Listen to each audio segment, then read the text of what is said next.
the Channel 3 Early Warning Forecast Center just around 1 o'clock on Wednesday afternoon.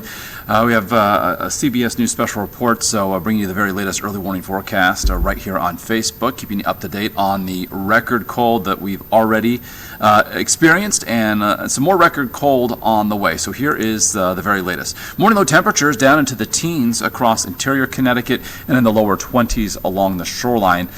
With regard to the records for this date, the 13th of November, we were a degree away from tying the record from 2001 for the Hartford area. However, with a temperature of 22 in Bridgeport, we did break that record by 1 degree set back in 1986. Now, there's the potential that we could, before midnight tonight, see temperatures drop back below where they currently are on this graphic to where we could still possibly set a record for low temperature. Something else that we're tracking is the record for coldest high temperature. So a little bit of a nuanced record here, but the coldest high temperature we've had for the Hartford area, 33. And that was set back in 1911. So an over 100-year record could fall as long as our temperature at Bradley International Airport stays below 33 for today, and then 38 is the record high, the record cold high, I should say, for the state from 1995, again for Bridgeport. So in the meantime, compared to 24 hours ago, temperatures,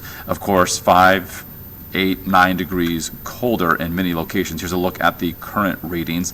Up to 32 at Windsor Locks, 29 for Willimantic, 25 in Waterbury, 32 in New Haven, and also 32 in Groton. So again, if we get temperatures up much more than this, the record cold high for Windsor Locks won't happen, but the one for Bridgeport very well could. So we'll keep you updated, bringing in the latest later on this evening on Eyewitness News. In the meantime, again, the wind, it is still up out of the northwest, sustained between 10 and 20 miles an hour, creating wind chill values in the teens and lower 20s statewide. So basically what you see here is what's on tap for the rest of the afternoon.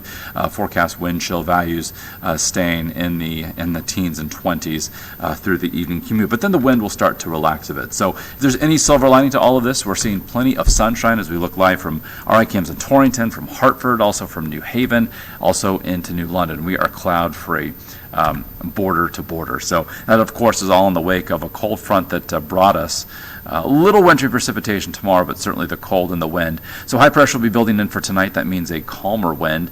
And then a front system off to our west is going to bring some cloud cover to the state tomorrow, perhaps a late day shower, one tomorrow night.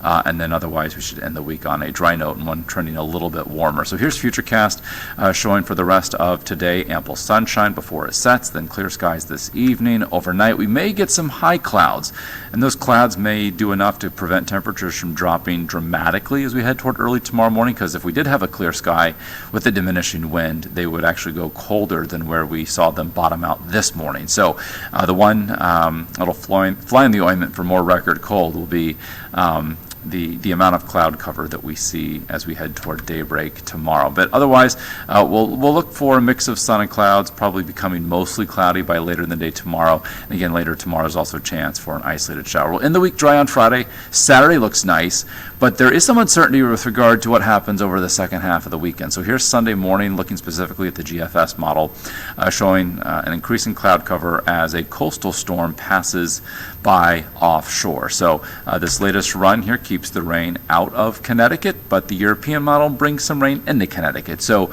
a bit of some uncertainty for Sunday night into early Monday of next week. So again, in the meantime, tonight forecasting temperatures to drop into the low to mid teens inland, upper teens along the shoreline. So again, given that the cloud cover is not too thick, or if we remain clear, then we'll go to colder levels than what we experienced this morning, but there won't be a wind chill factor, so kind of a little give and take there that could set the stage for record cold, because the records for tomorrow, the 14th of November, are 15 and 20, respectively, for Hartford and Bridgeport. So on our 7-day forecast, despite how cold it is tomorrow morning, we rebound close to 40 by the afternoon, then near 50 on Friday. The upcoming weekend, there's another surge of some cool air heading our way, or colder air, I should say, for Saturday. Highs back in the mid-30s, and we rebound to the 40s on Sunday.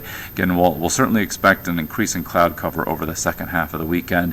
But how close that coastal storm comes will dictate if we get rain or not. And then chances for rain, at least some showers on Tuesday, perhaps a better chance as we head toward Wednesday of next week.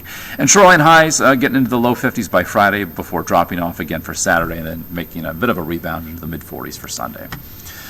All right, so that is the latest from here. So I hope everyone is enjoying their Wednesday afternoon. Happy hump day.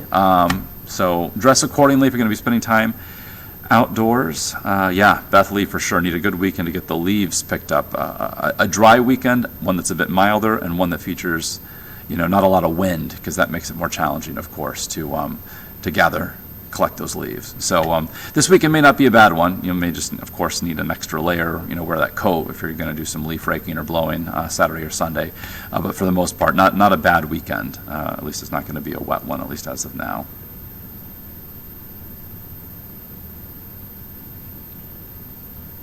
All righty. So that's the latest from here for now. Of course, we'll see how long all of this network coverage goes. Hopefully we'll see for Better Connecticut at 4 o'clock and Eyewitness News that starts at 4:30. In the meantime, have a great afternoon.